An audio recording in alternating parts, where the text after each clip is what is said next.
You stand in a 2,000 square foot office suite in a B-class building in Houston. You wait for a tenant who is 20 minutes late. They will likely reject the floor plan.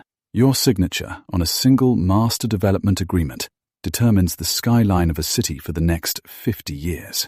You arrive at your brokerage office in Midtown Manhattan at 7:30 a.m. You sit in a cubicle outside a glass-walled conference room. You dial 40 numbers from a CRM list. You leave 38 voicemails. You walk through a vacant 3,000 square foot retail shell with a dry cleaner prospect. You point at the exposed HVAC vents on the ceiling. You check the square footage on the printed floor plan against the official BOMA standards. The Bureau of Labor Statistics reports the median annual wage for real estate brokers in the United States was $63,060 in 2023. Commercial leasing agents in major hubs work on a 100% commission basis after a small initial draw. You eat a cold sandwich at your desk. You update a stacking plan for a mid-rise office landlord in New Jersey. Will the prospect execute the letter of intent by Friday? You look at your phone screen. You wait for the senior broker to invite you to the afternoon pitch. You tell yourself that every unreturned cold call builds the proprietary database for your first exclusive agency listing. You print the lease comps for the submarket. You stop showing individual office suites. You start selling the physical structures that hold them. You move to the investment sales desk. You spend 12 hours a day staring at Excel. You model the 10-year cash flow for a $15 million suburban medical office building outside of Atlanta. You verify county property tax assessments and electricity bills during the 60-day due diligence period. Standard investment sales commissions for mid-market commercial properties range from 1% to 3% of the gross sale price. You sit in the back row of the glass conference room. The senior vice president discusses a 7% capitalization rate with an institutional buyer from Chicago. CBRE reports that global commercial real estate investment volume reached $195 billion in the third quarter of 2024. You draft the 50-page offering memorandum. You crop the aerial drone photos of the replacement roof and the surface parking lot. You tell yourself that the spreadsheet is the only truth in the room. You tell yourself that if you can find the error in the rent roll, you own the room. You save the underwriting model to the shared drive. You pack your leather bag at midnight. You walk into the boardroom to lead the pitch for a $50 million multifamily portfolio. You do not open Excel anymore. You hire an associate to build the 10-year hold model. You take the managing director of a regional bank to dinner at a downtown Chicago steakhouse.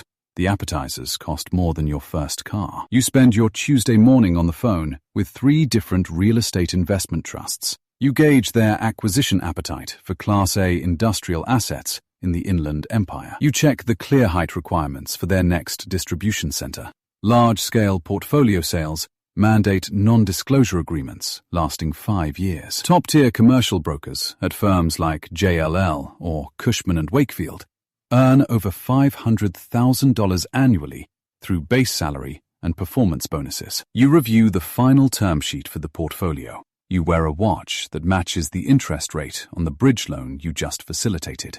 You hand your credit card to the waiter. You tell yourself that your network is a physical asset with a measurable valuation. You tell yourself that the dinner bill is just another line item in the marketing budget.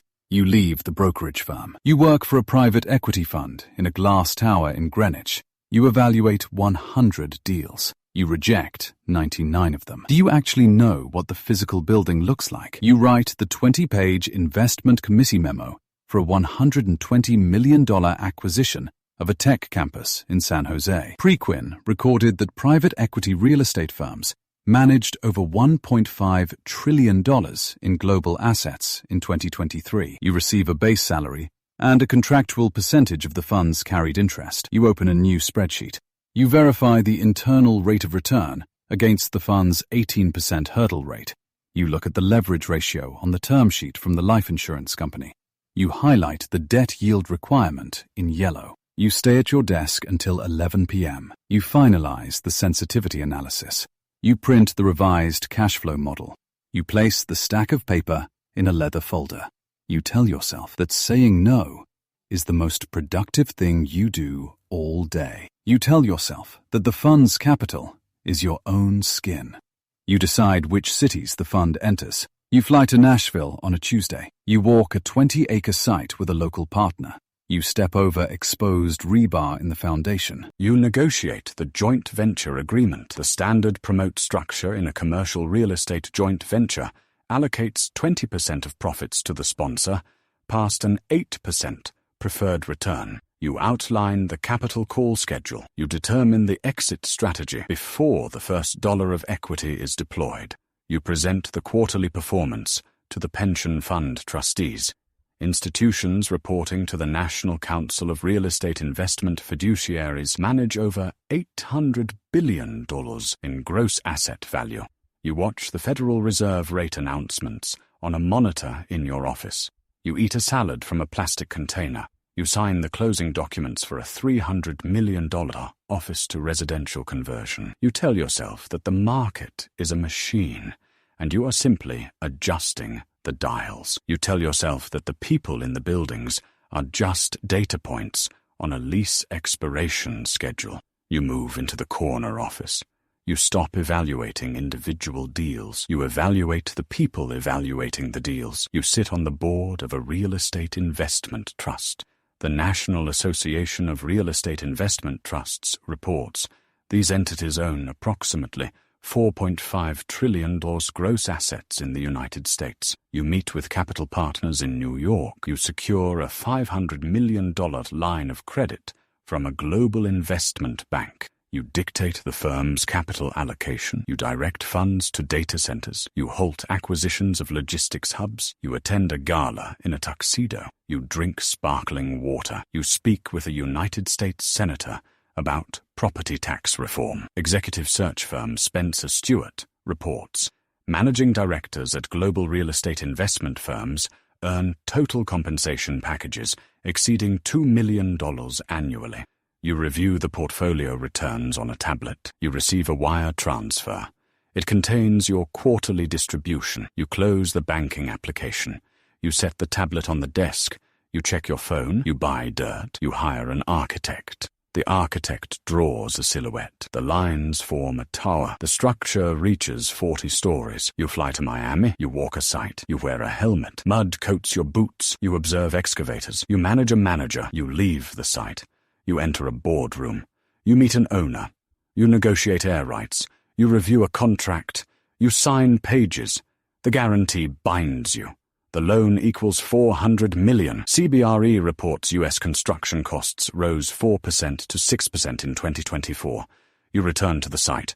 You watch a crane. Machines lift steel. A beam drops into place. Sparks fall. You return to an office. You open a laptop. You check an inbox. You wait for a signature. The document seals a lease. The Urban Land Institute reports projects require 3 to 7 years from acquisition to stabilization. You close the laptop. You look at the blueprint. You do not build single buildings. You build districts. You meet with the mayor of Austin in a private dining room. You discuss the underground water infrastructure for a 3-block expansion. You sign a joint venture agreement with a sovereign wealth fund from Qatar.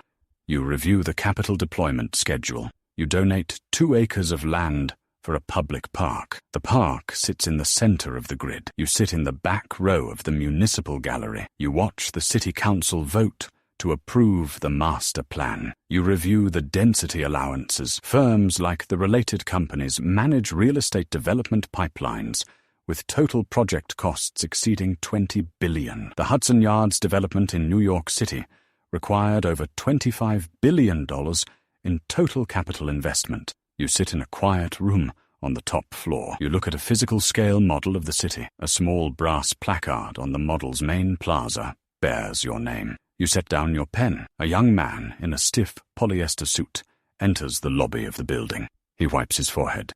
He carries a black leather folder. He looks at the digital directory on the marble wall. He stops a security guard near the turnstiles. He asks for the location of the commercial leasing office. You stand at the floor-to-ceiling window of the penthouse suite. You watch the grid of brake lights move on the street below. He checks his watch. Do you remember the exact weight of that briefcase? You do not look at your watch.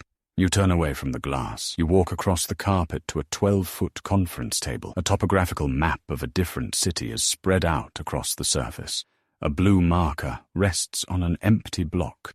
The skyline remains long after the names on the leases are forgotten.